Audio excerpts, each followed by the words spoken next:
Ngayong gabi sa Reporter's Notebook. Mga patakaran sa ilang pampublikong ospital. Kaninong kapakanan ang pinangangalagaan? Meron namang, at saka kung yung hospital, meron namang pwedeng ibigay na libreng serbisyo, dapat ibigay nila. Mga batang mamimitas, tinututukan o pinapabayaan?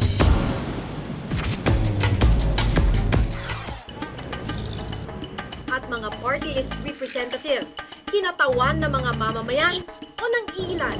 Para sa yung party list?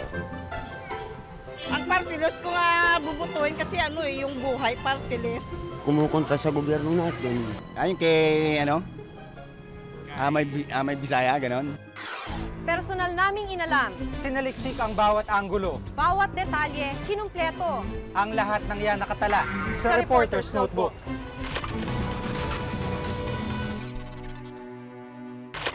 Malaking parusa raw ang magkasakit sa ating bansa. Bukod kasi sa nagtataasang presyo ng gamot, tila abot langit din ang gastos sa pagpapaospital. Pero paano kung pati patakaran ng ilang mga pampublikong ospital, hindi mapangalagaan ang kapakanan ng mamamayan?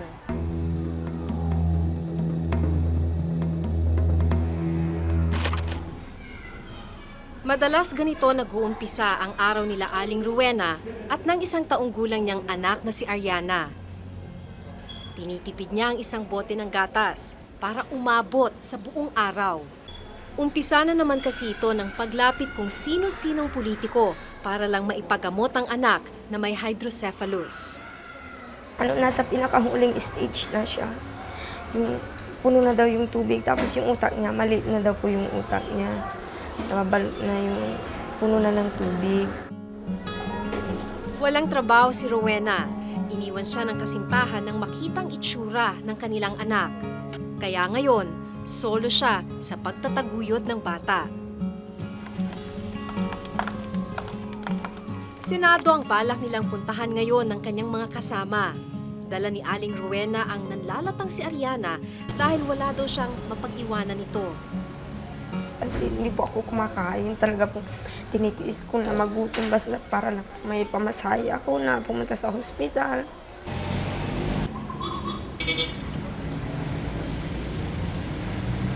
Mausok, masikip at mainit sa jeep. Pero walang magawa ang mag-ina kundi tiisin ito. Matapos ang halos 2 oras ding biyahe, narating nila ang Senado.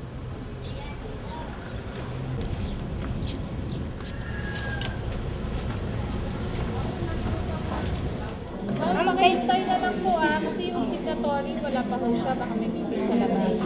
Kailangan po ng isang requirements. Yung ganito. Meron pa ho kayo? Opo. Nung una raw silang pumunta rito, ni hindi sila pinansin ng mga empleyado. Ang pagtrato sa kanila ng direktor, taliwas sa naranasan ni Aling Josephine. Matagal na niyang inilalapit sa Senado ang anak ng kaibigan na hindi mapaopera dahil sa kasalatan sa buhay. Itong una niyang picture noong January. Ito, February to March na ito, yung picture niya lumaki na. Kasi nung inumpisan siya kinimo, sabi ng doktor, ganun daw talaga. Pag kinikimo, nag-ano talaga, parang nagagalit lalo yung bukol. Babae siya. Mag-iisang taong gulang pa lang si Miss Rain ang tubuan ng tumor. Ito ang naging dahilan ng pagluwa ng kanyang mata. Naiyak nga ako tuwing naalala ko kasi sabi ko nga mabuti lang ako kasi tumutulong ako. Hindi ako ang tinutulungan. Mas masarap kasi yung tumutulong sa tinutulungan. At saka yung mga anak ko, malulusog sila. Minsan nga sabi nito ng nanay ng bata, naiinggit daw sa akin kasi malulusog yung mga anak ko. Samantala siya, isa lang anak niya, ganun pa may cancer. Guaranteed liter ito. Salat din sa buhay si Aling Josephine. Katunayan, wala na siyang pamasahe, kaya nakiusap siyang ihatid namin sa Philippine General Hospital. Dito kasi naghihintay ng gamutan ang bata. Sa labas ng PGH namin naabutan sina Marife at Miss Rain. 2006 October hanggang ngayon, pabalik-balik kami dyan hanggang lumaki yung mata ni baby. Hindi ko alam kung saan ako pupunta, hindi ko alam kung saan ako lalapit. Tapos nung pumunta po kami doon, 2 araw na sila sa emergency room. Hindi ma-confine ng bata dahil kulang daw sa higaan. At dahil hindi pa sila opisyal na pasyente, wala ring pagkain. hindi pa kami malipat kasi sa sobrang dami ng pasyente. Pag nakain ka na pala dyan, ikaw lang sarili mismo kukuha ka ng bed, ng ano. Ikaw na lang mo sarili mag-ano, hindi sila. Diskarte mo sa loob. Hirap na ang batang iangat ang ulo dahil sa bigat ng tumor. Hindi na rin maganda ang amoy ng bukol. Kailangan na itong lagyan ng plastic para maprotektahan sa mahapding alikabok at masahod ang likidong tumatagas mula rito. Nagpapatulong nga akong palagay dahil hirap na hirap ako magpalagay eh. Ang gawa ba naman eh, wala na, hindi na napakita. Sa kabila ng mga paratang laban sa kanila, tumangging magbigay ng pahayag ang PGH. Hindi rin kami pinayagang makapasok sa loob ng ospital.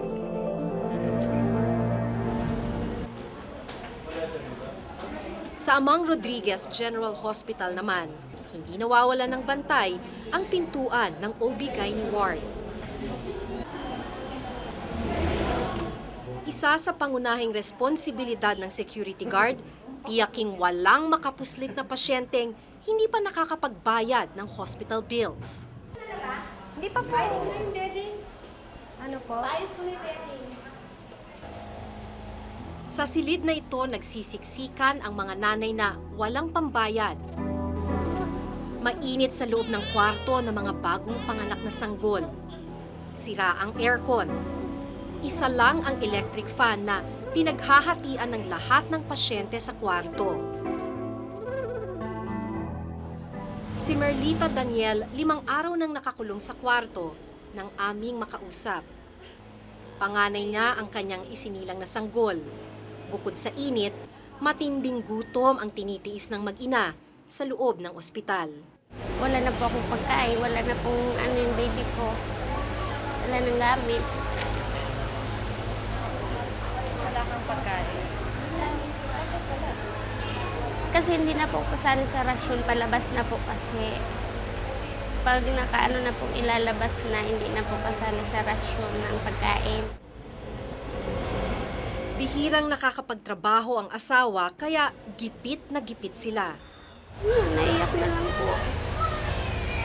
Kasi wala pong natulong.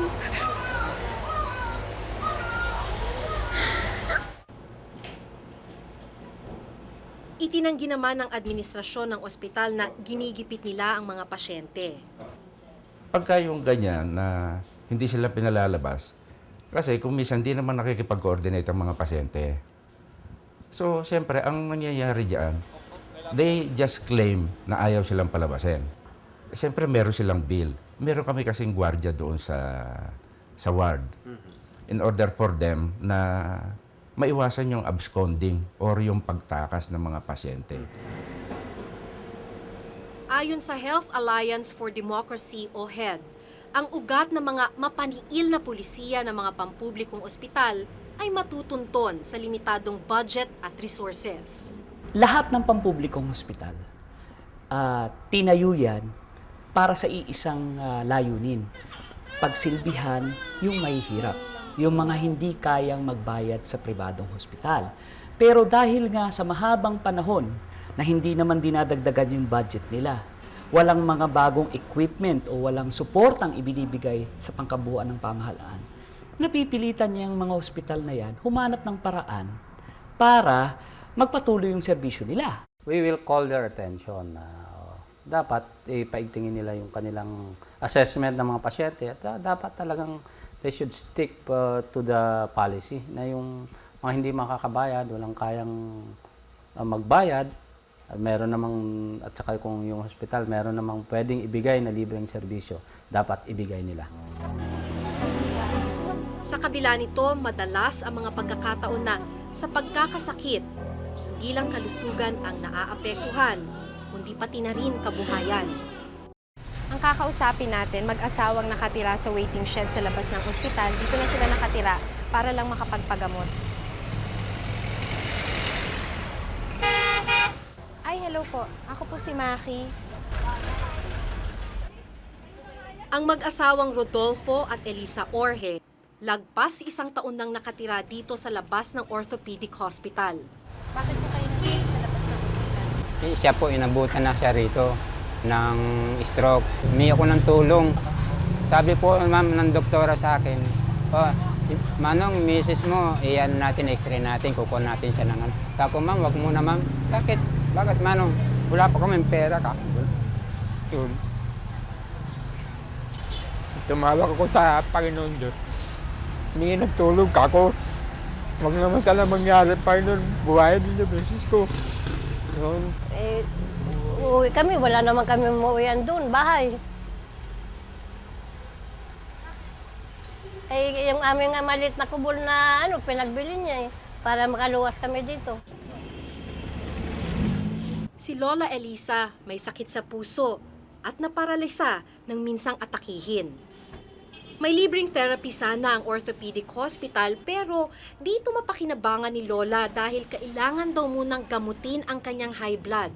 8 buwan nang hindi umiinom ng gamot si Lola Elisa. Ito po yung gamot ko na ginagamit. Kaya lang, hindi ko na uli na inom ito kasi wala akong pambili. 3 beses sa isang araw.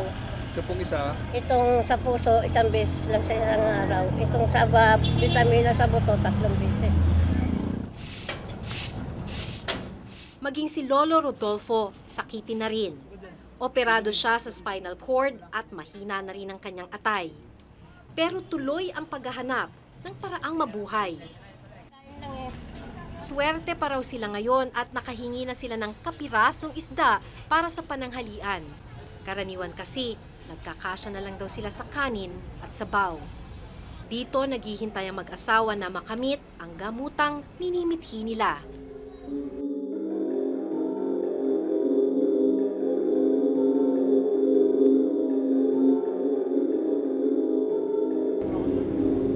Ayon nga sa HED, mahigit nga sa 50% ng mga Pilipino hanggang sa ngayon ang walang kakayahang ipagamot ang sarili. Nakakalungkot na sa pagkakataong kailangan ng iba ang tulong ng pamahalaan. Tila wala itong tulong na maibigay sa kanila. Sa kabila nito, mistulang kinalimutan na sila ng lipunan at pinabayaan ng gobyerno na malinaw na hindi sapat ang atensyong ibinibigay sa kanilang kahihinatnan. Ako si Maki Pulido at ito ang nakatala sa aking Reporter's Notebook.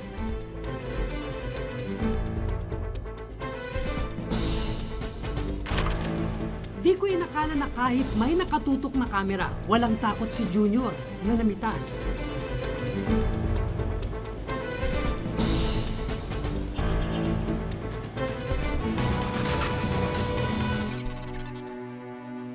May mga gatas pa sila sa kanilang labi pero mistulang hari na sila na lansangan. Sa murang edad, bihasa na sila sa gawaing kriminal. Paano binabantayan ng mga kinaukulan ang mga batang mamimitas? Alamin sa Reporter's Notebook ni Cesar Apolinario.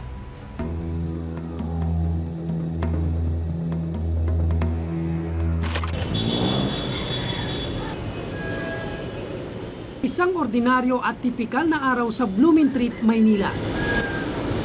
Ang mga sasakyan mistulang hari ng kalsada.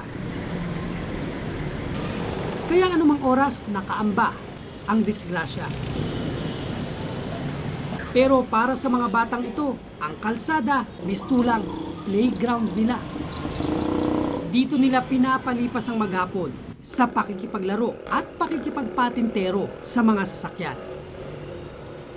Dahil maghapon at magdamagang laman ng kalsada, kabisado na ng mga bata rito kung paano makakapagdilensya ng pera kapag inabutan ng pagkalam ng sikmura.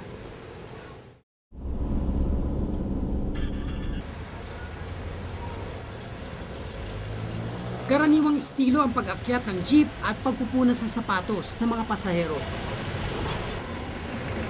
Pero barya-barya lang daw ang kita rito, kaya ang mga bata natuto ng ibang diskarte.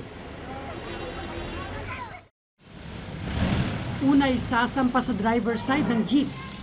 Kapag nalingat ang driver, sabay hablot sa tanga nitong pera o kaya'y pera sa cash box. Wala po kasi pangkain eh, kaya ginagawa po namin. Kasi kaya po ginagawa para makabili ng damit sa sarili.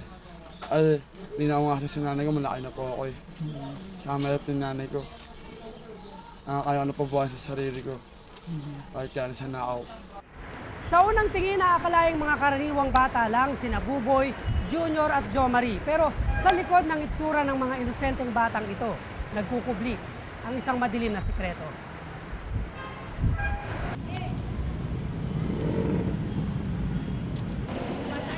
Ano yung ginagawa nyo doon sa Blooming Treat? Nag-rugby ko.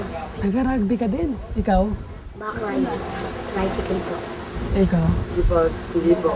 Nangunguha lang po ng kunta. Mhm. Tapos namibili ko po ano pagkain ko. Aminado ang tatlong magkakabarkada na isang dahilan ang pamimitas, kaya sila tumatambay sa Blooming Treat. Pamimitas ang tawag sa pang-snatch o pagnanakaw ng pera, alahas, cellphone o kahit anong gamit ng mga pasahero at driver ng jeep. Batang mamimitas ang tawag kina Junior, Buboy at Jo Marie.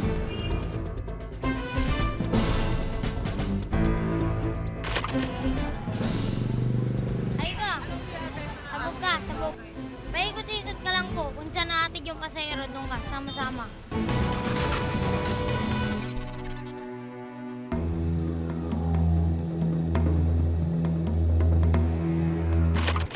Para sa mga batang ito, animo, hinog na prutas na naghihintay mapitas ang mga pera at kagamitang kanilang nasisipat. Sa lugar nila kung saan ko nakapanayam ang magkakabarkada sa ilalim ng pagmamatsyag ng magulang at kamag-anak. Pino at kontrolado ang kilos ng mga bata. Sabi ko sa kanila, kala nyo yung ginagawa nyo, pang-agaw-agaw nyo ng pera sa driver, may karma yan. Pero sa Blooming Treat, ang baluarte nila, animo, nakawala sa hawla ang tatlo. Di ko inakala na kahit may nakatutok na kamera, walang takot si Junior na namitas.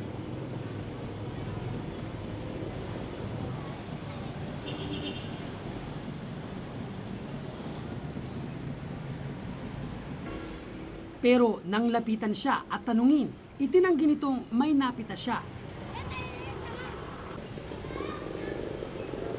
Sabi ng mga bata, sa tuwing makakapitas sila ng ginto, binebenta agad nila ito dito sa lugar na pupuntahan ko. Tanong lang namin, kasi kinikwento ng mga bata, sa inyo raw binebenta pag may mga ginto. Ay, wala. Ewan ko sa iba. Matigas din ang tanggi ng mga may alasan dito na bumibili sila ng nakaw na alahas mula sa mga bata. Kahit pa harapan silang itinuturo ni Jo Marie. Sabi ng mga tindera hindi daw. Ako bebenta lang ako din sa silver. Kasi mga kaibigan ko puro ginto dito. Silver sa kabila ako. Pero dito sa mga tindahan ito, binibenta nyo? Mga bata. Swerte raw sila kung nakakaabot pa sa mga alahero at alahera ang mga nai-snatch nilang mga alahas. Kinukuha po ng mga polis, lalo na po yung mataba. Malalapasin po kami kapag kinuha yung pera namin. Ano yung matabang yung polis yun? Hindi po, kay Foreman lang po. Bata ng polis. Aminado naman si Police Superintendent Romel Cabagnot, hepe ng Presinto 3, na isa ito sa problemang hinahanapan nila ng solusyon. Totoo yan, meron ding mga ganyan. At ang problema kasi yan, yung mga bata na hindi naman nagsasalita sa amin. Nalalaman namin pag may sumbong. So pag ganyan ang ginagawa namin, pag nalaman namin na barangay o kahit mismo sa kapulisan namin, hindi namin tinutolerate yan, imbestigahan na talagang sinasampahan namin ng kaso. Yung mga sibilyan naman na informer na nahuli sa ato, yung direksyon niya, kinakasuhan na namin.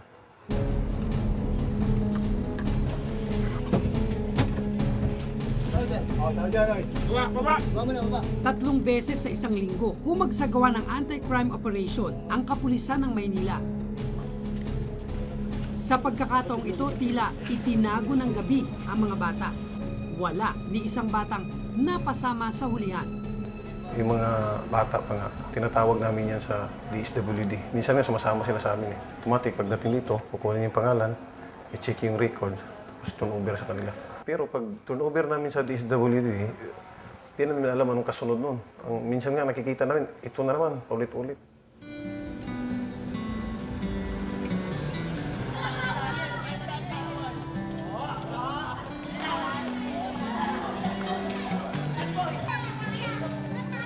Gahibla lang ng buhok ang pader na naghihiwalay sa mundo ng mga batang ito at mga bata sa Blooming Tree.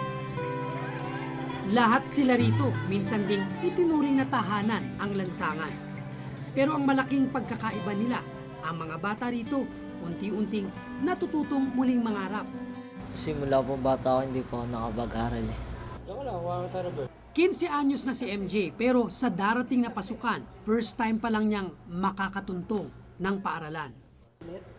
Sa edad niyang 16, naging labas-masok na ng kulungan at mga shelter si Joshua. Nahuli po kasi ako nung nagnanakaw na po ako ng cellphone. Yung tumunog po yung cellphone, doon po ako nahuli. As yung dinala ako sa CR, binugbog din ako ng 5 gwardiya. Si Ray naman, 5 taong gulang nang unang maglayas at magpalaboy sa kalye. 7 taong gulang nang sinimulang mag-rugby at magnakaw. 10 taon ang unang makulong at mabugbog dahil sa pagnanakaw. 3 taon na simula nang magbagong buhay siya. Minsan nakikita ko rin na ito pala ako, parang may nagbabago rin kahit papaano. Bukod doon kapag naboboring ako, kasi sa loob ng shelter, ganun. Pag naboboring ako, ginagawa ko, sumasali ako sa mga activity tulad ng dancer, sa theater, sa choir. Sinali ako. Sinali ako sa art para hindi ako maboring. Yun, hanggang sa na-improve ko lahat yun. Bukod sa pagbibigay ng matutuluyan, pagkain at damit, ginagamot din nila rito sa Pangarap Foundation ang pisikal, espiritual at kaisipan ng mga batang voluntaryong pumaparito. Pinapag-aral at binibigyan din sila ng skills training o mga kaalamang maaaring pagkakitaan pag alis nila rito. We have an open door voluntary policy. So every child who is here because they want to be here. Taon-taon nadadagdagan ang bilang ng mga kabataang nagiging palaboy sa kalye. At taon-taon nadadagdagan din ang mga batang nalululong sa bisyo o kaya'y gumagawa ng krimen.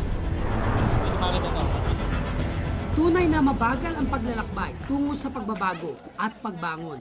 Pero alam ni MJ na swerte siya at napunta siya rito sa Pangarap Foundation. Sabi ko, tatakas rito kahit gaano kalungkot. Marami kasing batang nasa labas na nangangailangan ng tulong na kailangan mapunta rin sa ibang shelter. Kinagabihan ng pakikipag-usap ko kina Buboy, JR at Jo Marie, ito na ang dinatnan ko sa aking pagbalik. Sub-sub na sa plastic ng solvent ang mukha ni Junior. Kapag malalim na ang gabi, ganito na pala ang tatambad sa rito. Ay ka, sabog ka, sabog. Paikot-ikot ka lang po kung saan natin yung pasahero doon ka, sama-sama. Parang bulang naglaho si Junior nang lapitan namin ang mga kasamahan niyang bata. Umuwi na raw anila, masakit daw ang ulo. Tila walang katapusan ng aksyon sa Blooming Tree, mapaumaga man o gabi. Sa ngayon, isa lang ang malinaw at permanente sa buhay nila. Ang tila walang hanggang kahirapan. Kailan kaya sila tuluyang mababantayan at matututukan? Ako si Cesar Apolinario at ito ang nakatala sa aking Reporter's Notebook.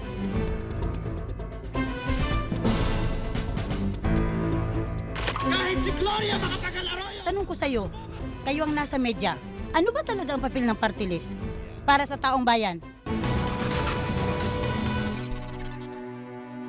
Mga party list representative, boses daw ng mga walang tinig sa Kongreso. Sa Reporter's Notebook ni Ralph Guzman, alamin kung tunay ngang nagagampanan nila ang kanilang trabaho.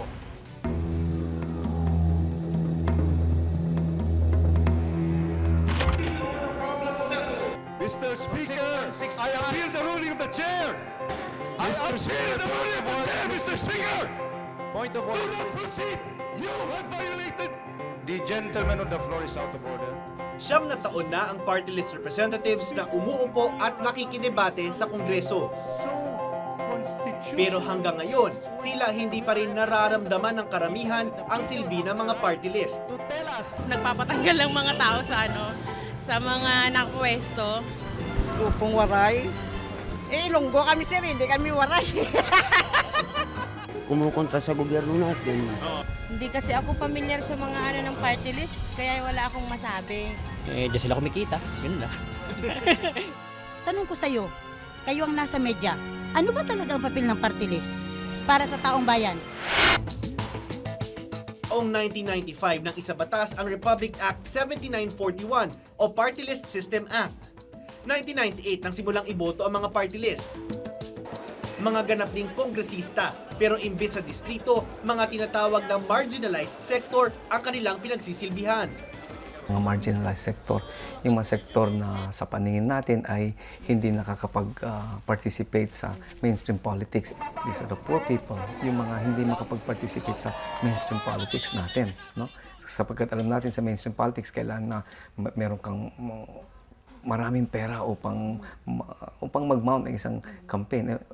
Ang mga farmers ba natin, ang mga urban poor ba natin, ang mga fisher folk, wala naman yan, no? Session is resumed. Mr. Speaker. Hindi bababa sa 2% ng lahat ng mga boto para sa party list ang dapat makuha para makaupo ang isang party list representative. 20% dapat ng mga upuan sa Kamara ang nakalaan para sa party list groups. Pero ngayong 13th Congress, 23 lang o 10% sa 236 sa kongresista ang galing sa mga party list. Kaya mula noon, ganapan silang mambabatas, wala masyadong impluensya ang mga party list representatives sa pagpapasa ng batas. Slightly higher sila sa isang advocate ng issue na nasa labas ng Kongreso. Sila yung advocate ng issue sa loob ng Kongreso. Pero with only 20% ng seats allotted sa inyo, kahit magkaisa pa lahat ng party list ng mga representatives, hindi nila kakayanin magpasa ni isang law without the support ng mga single district representative. Kahit si Gloria makapag-alaro! Ang grupong Sanlakas na umupo mula 1998 hanggang 2004 at umaasang makakabalik ngayong eleksyon, aminadong walang naipasang batas. Kinakatawan nila ang mga manggagawa. So far, wala. Lahat yan ay nanatiling proposal, lahat yan ay nanatiling bill. Nahaharang yung mga proposals na tingin natin ay harmful sa mamayang Pilipino. Like the EVAT, like the privatization of Napocor. Matagal na labanan yan pero ultimately, nagsasucceed kung sino yung may number.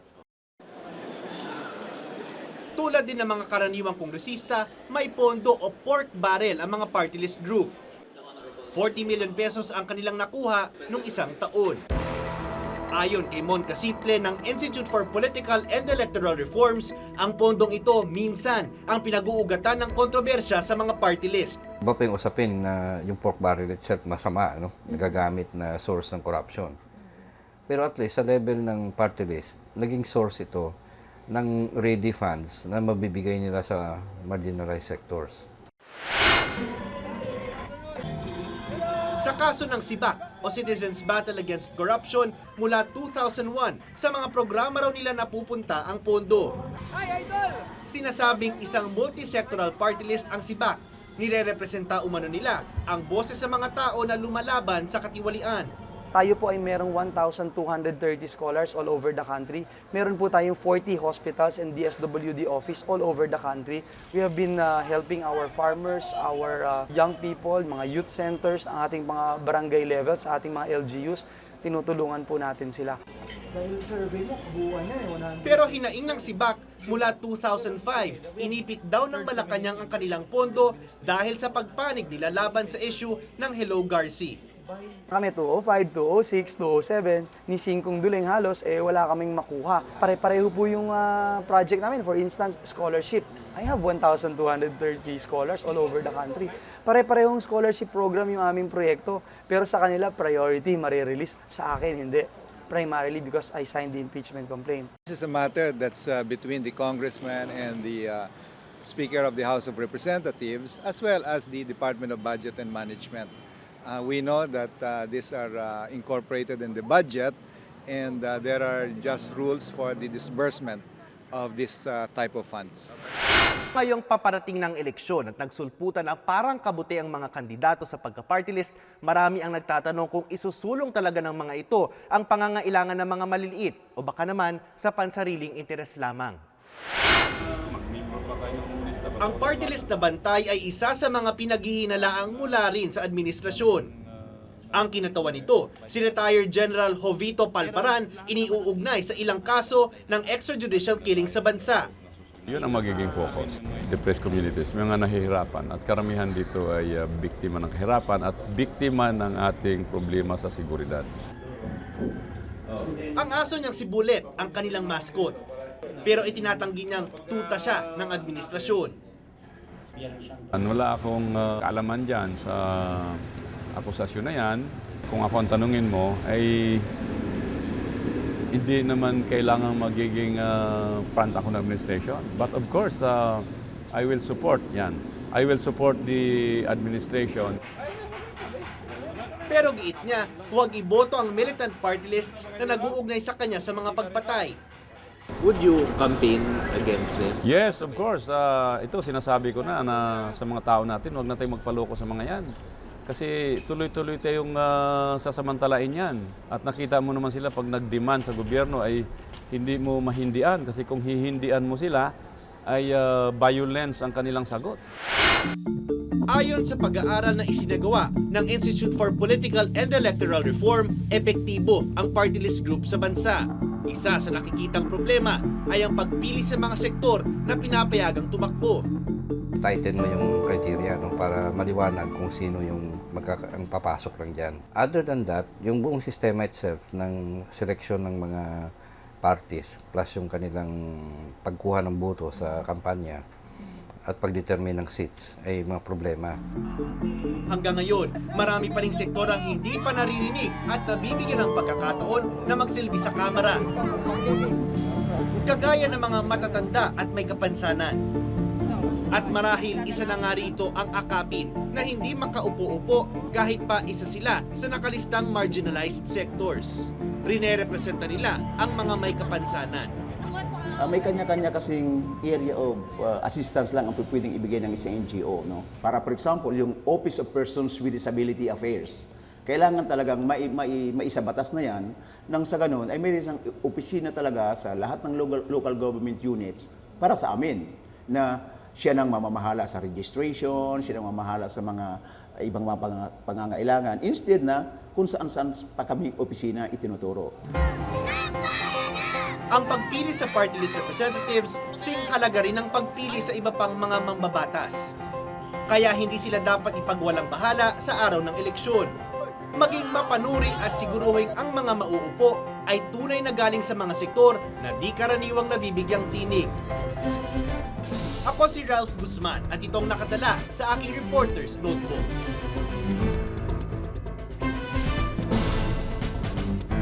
Kung may nais kayong ipasiyasat na issue o balita, maaari po kayong tumawag sa amin sa numerong 928-7021, Local 1424. Maaari rin po kayong mag-email sa reportersnotebook@gmanetwork.com. Para sa malalimang pagtingin sa mga issue at balita, samahan niyo kaming muli sa susunod na Martes. Ako si Jig Manicad. Ako si Maki Pulido at ito ang Reporter's Notebook.